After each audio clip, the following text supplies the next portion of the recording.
The police are raiding the hotel. No one here's breaking any They're law. all criminal aliens, Mr. Fry. They are refugees! What is the difference? What up, everybody? Welcome back to the channel. Today I'm going to go and actually pick another popular show on the streaming services. This one is going to be Transatlantic, and this is on Netflix. Now, this premiered in April of 2023. It has 7 episodes to it, each about 50 minutes apiece. Now, this is a drama series, and I want to lay out this storyline for you. It's pretty interesting.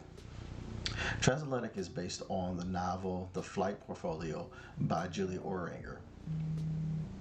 Itself is actually based on the true story of the Emergency Rescue Committee. The full-on story is this.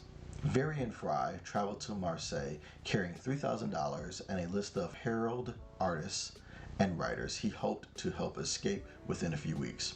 Instead, he stayed more than a year working to procure false documents, amass emergency funds, and arrange journeys across Spain and Portugal where the refugees would embark for safer ports. His many clients include Hannah Arendt, Max Ernst, Marcel Duchamp, and Marc Chagall.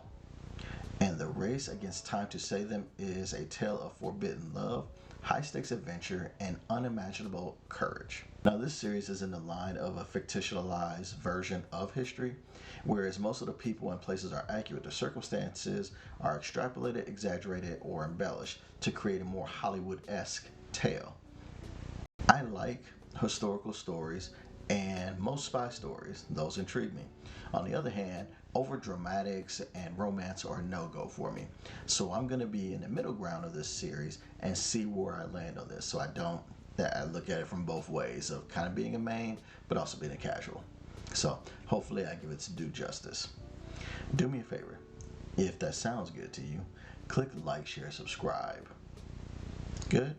Let's get this journey started. Whenever you take real places and people of history and decide to reimagine or recreate a different narrative, it can go very good, and that's like a la Braveheart. A lot of liberties were taken with William Wallace's character and actions, but it was a good movie that got some things right. Or it can go horrible, a la 2022's Blonde, which totally cherry-picked the worst parts of Marilyn Monroe's life and put them on display while making up BS in other situations. So taking real characters, reimagining some things in their life, and trying to convey some other types of emotions or whatever, it can have pluses, it can have minuses, and kind of figuring that out. This series is walking the line of real versus entertaining. The premise is great. A band of a few people led by Americans, because of course we're always the saviors in our Hollywood-esque films. Why would we not be?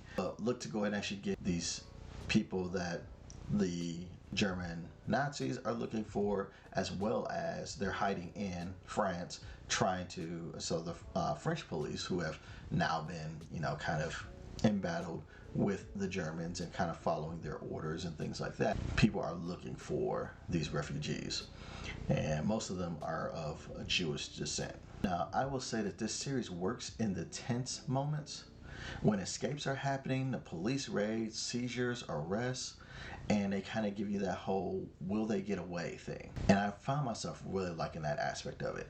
I also like some of the planning of how they want to get out of the country, finding different ways and different people along the lines. The planning and the escapes and the tense routes, that stuff really spoke to me. I think that was done very well. It was high stakes. They did it very well, and I like that. I was not a fan of most of the relationship aspects of things.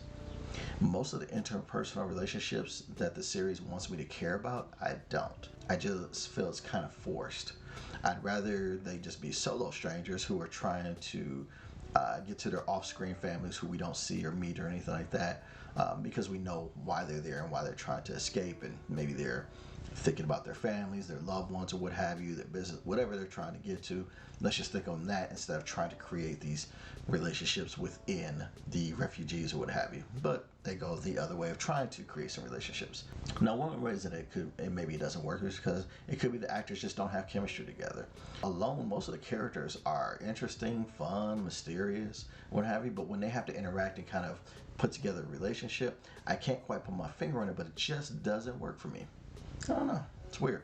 The acting of Corey Michael Smith as Varian Fry is good as the conflicted head of the project, and I think he carries the weight of that pretty well, and the way that he conveys that. Corey Stoll is in this, and he is playing Graham Patterson. He works as a consul that's supposed to be an ally, but constantly seems to work against that group. It's really weird. Daniela Piasco as Lisa Fitko. Sure, we'll go with that. And she's a refugee herself who turns out to be one of the boots on the ground escorts for the other refugees. So she could actually go in and get out of there. So she volunteers to stay, kind of help that group out and help guide folks out. There are other actors that are decent in parts, but I don't feel like they're good as a whole on there. They're just decent or what have you, but those three really stand out for me. I will also say that the scenery, the locations, the costumes are on point. You really feel like it's 1940s France, and that aspect of it really transports you and gets you going back, and I like that aspect of it. So what's my verdict for Transatlantic? For mains, those who love dramas, especially those based on historical happenings, I would say watch the first 2 episodes. The premise is great, and it gives you some very good scenes of tension and playing up the drama. And I'm sure people that are familiar with the likes of Hannah Arendt, Max Ernst, Marcel Duchamp will also be in favor of watching these episodes, as since those people are included within this. For casuals, I'm going to say watch 1 episode. The pacing, tense situations, and characters are good enough to entertain you for a single episode. In that initial episode, if you really vibe with a character or two, I can see this being a diamond in the rough for you. You'll be able to figure that out in 1 episode versus having to watch multiple episodes to kind of really feel that. So again, for main target audiences, go and actually watch the first 2 episodes. For those that are casual viewers, watch the first one and see if this is your thing. And that's what I have for Transatlantic on Netflix. Check it out. Vive la résistance.